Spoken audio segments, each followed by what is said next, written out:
Well, over the weekend, a mass shooting in Colorado was deemed a hate crime against LGBTQ people because it took place as an LGBT club.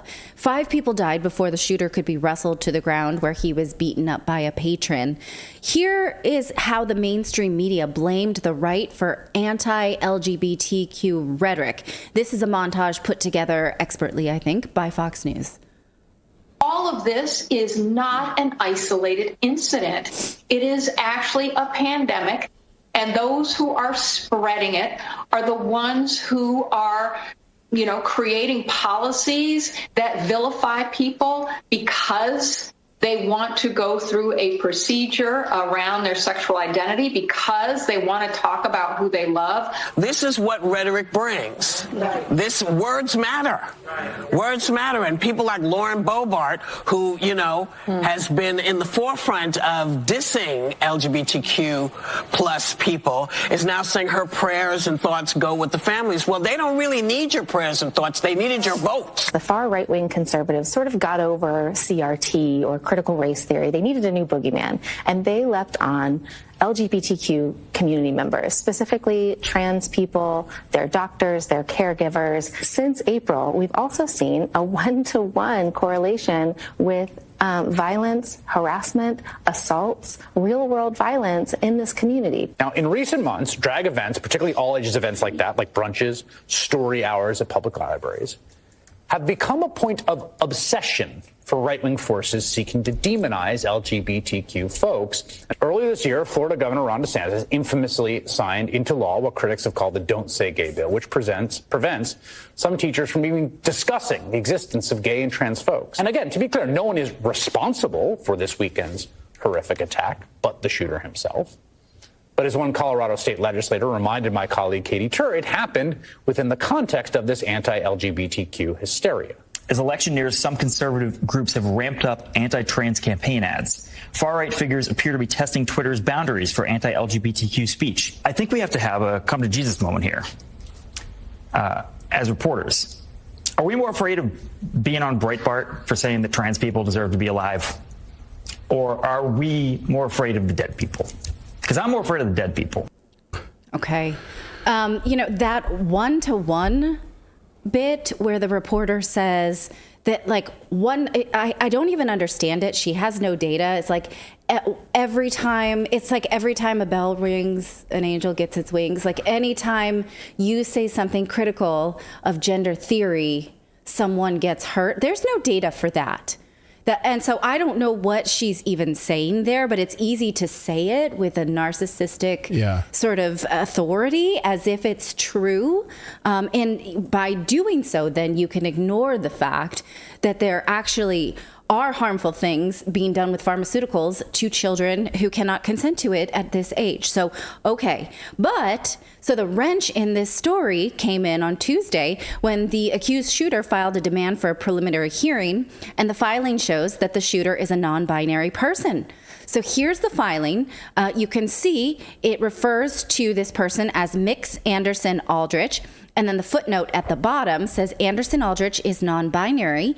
They use they, them pronouns. And for the purposes of all formal filings, he will be addressed as Mix Aldrich.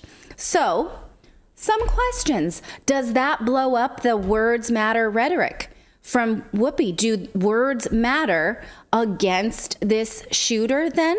Now, on Monday, when this story was sort of presented as the media was all over this story as like this is the biggest shooting of the weekend, even though there were other shootings. Yeah, there are plenty of multiple mass shootings over the weekend, but the media zeroed in on this story. And Clayton and I, we had our editorial meeting, and he was like, I really want to, I think it's worth looking at how they're fixating on this one in order to prove a point that is their pre-existing narrative that anyone who's critical of race theory is hateful and responsible for this. And I was not that keen on doing this because I didn't think that that story would play out yet until now. And I felt like all we had to do was wait. Just wait. Because now, absolutely, there is a reason to eat all of those words that we just showed you. Because the story then was not necessarily about gender. It was about so many things. And now, again, the story is about discrimination, but it's about discrimination against Mixer Anderson. Mixer Anderson. Get it? I get Because The Matrix is a trans anthem. Yeah. And his last name is Anderson. I see. So I don't think I'm supposed to say mixer, but I just couldn't help myself because every time I say Mix Anderson, I hear Mixer Anderson. Yeah. Right? Okay, I won't play with that any longer. I've seen the defense on Twitter of people saying that, of course, they're going to say they identify as non-binary to try to lessen their charges or whatever. Like, we are going to talk it's going to make the.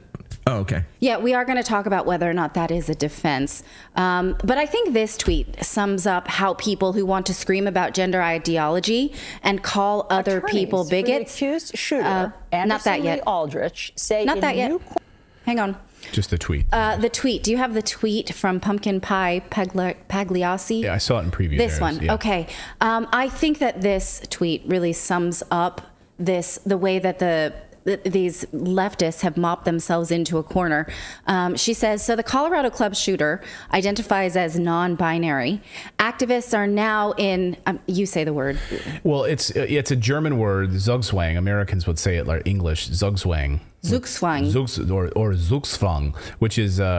Well, we'll talk about it in a second. Oh, okay. So here are the two options. Either validate the shooter's identity and stop blaming those critical of gender ideology, or reject the shooter's identity and admit that evil men can easily falsify special identities to get legal leniency. Amazing. So what does she mean by Zugzwang? Zugzwang. So Zugzwang it's a chess term. It means that it's your turn. It's your turn to move the chess pieces, right? But you have no good moves left. Like, so you either going to die over here, you're going to lose your queen, or you're going to lose your bishop or something. It's just you have a few moves left, and they're all awful. So from my preliminary Googling, it seems that not only are all your moves bad, but all your moves will make your life worse. Right. And so you see the contradiction here. They can't say it was a hate crime if Mix was of this identity. They can't point out that this group may have, some danger inside of it and maybe should not be allowed into women's locker rooms. If they question Mix gender identity, then it blows up completely. Hashtag no debate. We've talked many times about hashtag no debate is essential to trans activists. It's like a diaphragm. You cannot poke holes in it. The narrative is believe whoever claims gender dysphoria, ask no questions, do not debate. Except apparently if the person may be odious. So of the two bad options here, the Zugzwang, it seems that the door that they are choosing just in the last 12 hours since this news broke is to misgender Mix Anderson. I guess the hashtag would be do debate, watch CNN, misgender the heck out of this person. Attorneys for the accused shooter, Anderson Aldrich, say in new court filings tonight that the suspect now identifies as non-binary. In a footnote to a motion asserting legal privileges, the public defenders say, quote, Anderson Aldrich is non-binary. They use they, them pronouns, and for the purposes of all formal filings will be addressed as Mix Aldrich. So in other words, not Mr. or Ms. Joining me now, CNN political commentator Errol Lewis, also back with me, Al Franken and Joe Walsh. I don't know what to say about that. I mean, that's not anything that we had heard from his background. People have been looking into his background, and I don't know if anybody here, are you guys lawyers? I mean, I don't know if I don't know what to say about that. I mean, that's what he's now saying. It sounds like they're trying to prepare a defense against a hate crimes charge. That's the least of his problems, legally speaking, but it looks like they're trying to build some kind of sympathy or at least confusion on the question of whether or not this was purely motivated by hate. That is what it sounds like. Okay. So they kept calling him he. So CNN can no longer tell us that misgendering people is a crime because they just mopped the floor with the wrong pronouns. It was like if you had taken a shot every time they used he, which apparently you can do this when it fits your narrative. Check out these replies to Pete Buttigieg today. David sent me this tweet from Pete Buttigieg, which was kind of perplexing. He said that people who set up the LGBTQ plus community to be hated and feared just bring on this kind of violence. And here are the responses is like, this guy's just saying this. This guy is just saying this to get out of a hate crime. Suspect claims to be non-binary. if he were a Martian, would you run that headline? Does I'll take avoiding hate crimes for 500. Attorney is saying that just to get a lien. All of this is denial, denial, denial. No, you're not a transgender person, or you are not non-binary. Absolutely not. Everyone else who says it, well, I guess once you shoot, you sort of give up your right for any gender identity, but that doesn't jive because we let people in prisons change their pronouns all the time. In Canada, that's gone up since 2017, when Justin Trudeau decided that he would let anyone in prison be in any facility that they identified as. So those people who had done violent crimes as well, a lot of them sexual, are able to identify into a different gender. Yeah, so, in fact, we just showed you a couple of weeks ago this investigation in Scottish prisons. Half of Scottish prisoners have changed their gender after their conviction. And so it has already been happening that people can use this to change their relationship with the justice system. And we already know this. Well, and wouldn't you, I mean, look, if you're going to go, if you have the choice, if you do something, you do something violent, whatever, and you're going to go to a violent, like the worst prison, right? And you're a dude, and you can go to an awful prison where you're going to get the crap beat out of you on a regular basis by, huge men that are weightlifting all day, right? Or you can go to a woman's prison, and all you need to do is just say, hey, I'm a woman now, right? And what guy is going to choose to go and get beat up on a regular basis at the men's prison, right? This is what, I can just change it? Oh, we have to honor his request. And actually, there's a lot of research about this in Helen Joyce's book, Trans. The labor is different.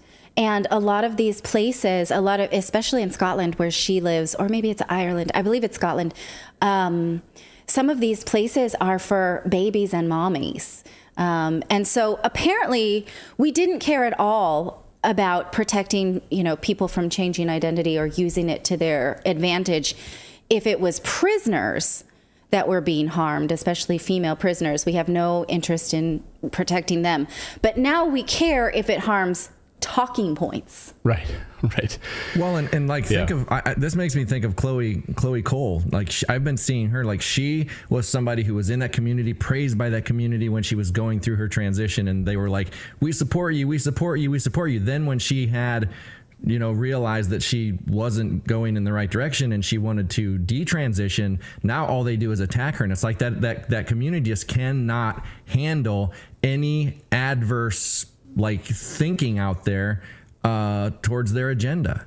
Yeah, I've been thinking a lot about the word community because you're speaking for other people, and it becomes this weaponized way to speak for other people and tell people what they can't say. I want to put a pin in that, how I think about the term community, because it feels, I don't know, it feels like a bomb. Martin says, it's called prison with benefits, Clayton. So. Okay. I could give you all kinds of narratives about women actually getting hurt by this happening, and I'm choosing not to right now because of the censorship that abounds on these platforms. But again, I'm going to tell you to read Helen Joyce's fantastic book called Trans. It's really upsetting, but we need to look at this. The woman who posted the tweet earlier, it was Pumpkin Pie Paglassi. She runs a website called Redux, where she actually regularly covers when women get hurt by this ideology, in real ways, in things that I can't show you. So back to my point about the narrative whiplash. If you look at the media dogpile Tucker Carlson for saying the other day that this is not necessarily an LGBTQ hate crime. Right. And they were all over him. And now that same group is saying this wasn't about gender. Let's shift to gun control. It was about gun control. It was about toxic masculinity. It was about all these other things now that we can talk about. And, unfortunately, the media has another mass shooting event from a Walmart in, I believe it was Delaware, to just sort of switch away from this. But I think that you should be held accountable for calling people hateful. Yeah, Virginia. And then, and the media already moved past that story, by the way. Like the Virginia story, the Walmart. They're like, oh, I move on to the next story. Yeah, is there anything there that we can glob onto? No, but they'll stay. Oh, it was just the manager of the Walmart? Okay, next story, please. Let's just move on. Oh, you mean there's no LGBT angle to the story that we can talk about and then blame like Tucker Carlson for? Oh, sorry. But no, they've already moved on about that. But this is a hard lesson, is that you they cannot can't pull race and gender into it. Right. Yeah, you're right. Or age. This is a hard lesson that you can't reduce any of these to any one narrative that works in your favor. That's wrong. Obviously, this is not a story just about gender or sexuality. It almost barely is. This person was disturbed and the recipient of online bullying. We know at least that much.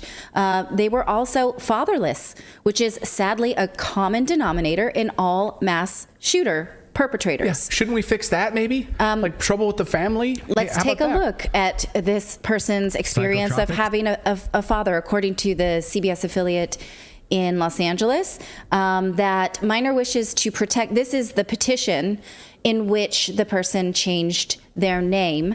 It said minor wishes to protect himself and his future from any connection to birth father and his criminal history. Father has had no contact with minor for several years. The suspect's father is a mixed martial arts fighter and this kind of performer with an extensive criminal history, including convictions for battery against the alleged shooter's mother, Laura Vopel, both before and after the suspect was born, state and federal records show.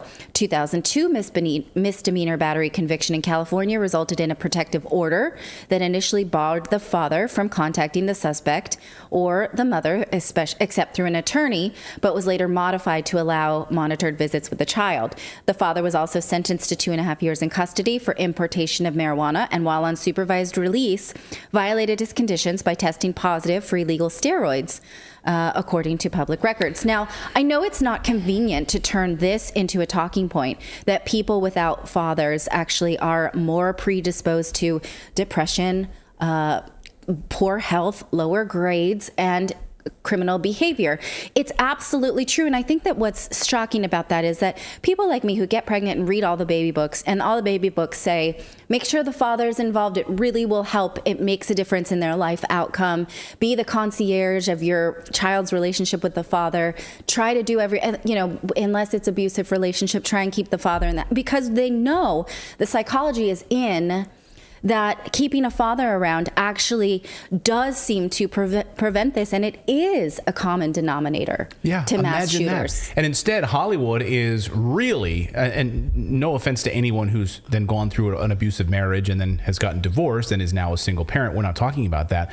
But now it's the glorification of single women empowerment. We don't need the fathers. We don't need the men. Single women. Just get out of that house. Just get away from the men. We've seen it in Hollywood. We saw it in Wakanda Forever. I mean, we're seeing it in all kinds of Hollywood films lately. This is like the glorification of the single woman. Yes. And so, if you want to have a discussion about root causes, I don't think LGBT is where we start here. But, again, there was an incident last year when Anderson threatened their own mother's house with a bomb, but was not prosecuted. So, again, the argument will be raised, why the automatic rifle in their possession? And then about that hate crime, I just wanted to bring this back around. Would it actually go away if the shooter is in fact non-binary? Because in order to be charged with a hate crime, the prosecution has to prove that the shooter was motivated by bias, such as against the victim's actual or perceived sexual orientation or gender identity. So, are we allowed to discuss this as a legal tactic? As in, if this person was not non-binary, could a clever lawyer decide to use this as a tactic? I think that sounds so risky, and possibly it would put the lawyer, I think, in a position that would harm their career. I did look up the lawyer because she signed the document. She is the first woman to hold the position of state public defender in Colorado. I decided not to publish her name because I think she's going to get dogpiled anyway, and we don't need to know that. But I think that is so risky, but it's funny that the left is like, that's what she's doing. Go ahead, David.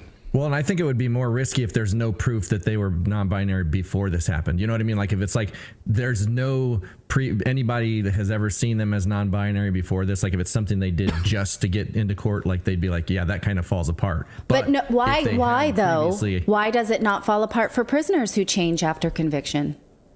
They have no proof of using it. No, I agree, but in a court of law, I'm saying like as far as like that being taken seriously, I disagree. If there's precedence, and if the narrative is believe the children or believe whoever identifies, and you don't have the right to question anybody's pronouns or genders, then no, that's not true. Like.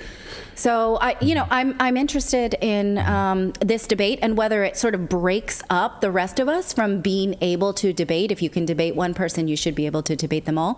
And so I'm interested to see how this will play out, and also just disgusted on anybody who wants to sort of harp on this for their one issue. All right, we've got more news to get to here on this Wednesday night. We're going to talk about what's coming up here in a second. I need the rundown because I don't have my notes in front of me. Can you throw the rundown up on the screen? I will just tell them that. Oh, there we go. So we are going to talk about the World Health Organization drafting a new pandemic treaty and telling us all exactly how they're going to get us to fall in line the next time we have a pandemic. Get ready for that. And Elon Musk pulls back the curtain or opens the closet at Twitter and reveals who gets punished on social media and who does not.